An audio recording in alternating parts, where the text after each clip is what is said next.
The monetization report in Google Analytics 4 is one of the most important reports that provides insights into your e-commerce purchases. With this report, you can gain a clear understanding of how much money your website or app is generating. So now let's look at monetization report. So if you have configured sales tracking on the website, then all the product purchase information can be accessed through these reports. You can track information like total revenue, e-commerce revenue, and total ad revenue over time. And then we have an option to see total purchases, first-time purchases to compare these two. And on the side, we have total revenue and e-commerce revenue again. Then we have average purchase revenue per user to see that trend, how it's moving, if it's improving or not. And we can see that for total purchases and first-time purchases, just like we have here. And then we have item purchased by item name. So these are the top selling items, and we can see the total number of e-commerce purchases against each item name. And then we have e-commerce purchased by item list name and item promotion name and order coupon. So if you pass this information in your Google Tag Manager with the help of data layer, then you can see all these information. Now, if you move to the e-commerce purchase report, you can see the aggregated data such as your top selling products, their views, revenues, and other metrics. It allows you to quickly view your total revenue and easily track the performance of each revenue source. We also have an option to add a secondary dimension here. Let's say you are interested in looking at the item performance from a specific source. For example, I go with these item names and I add a traffic source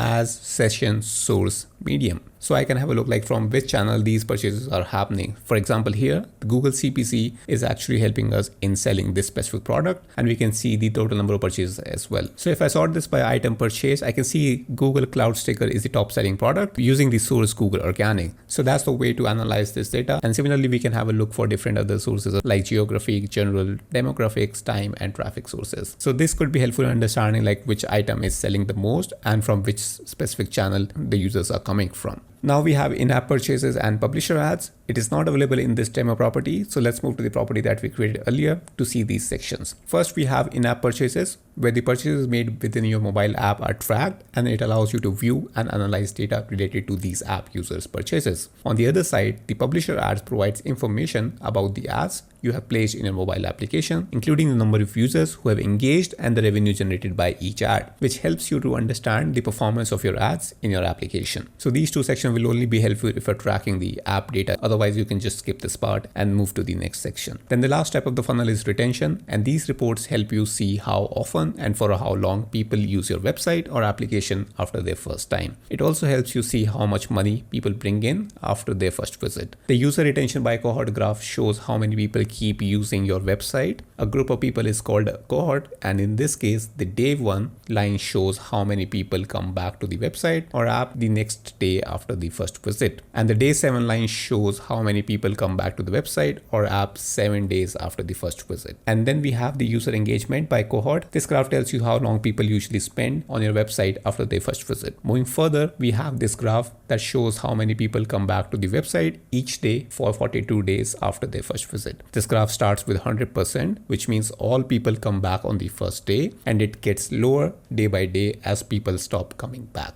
And similarly, this user engagement chart shows how long people usually spend on the website each day for 42 days after their first visit. Here, the average time is calculated only for the people who come back and not for everyone. And then the last one is the lifetime value, which shows how much money people bring in during their first 120 days on the website or application. You can use this chart to see how valuable users are based on how much more money they bring in and how successful they are. Alright, so that was all on the monetization and retention. And now let's cover user collection that contains demographics and technology standard reports.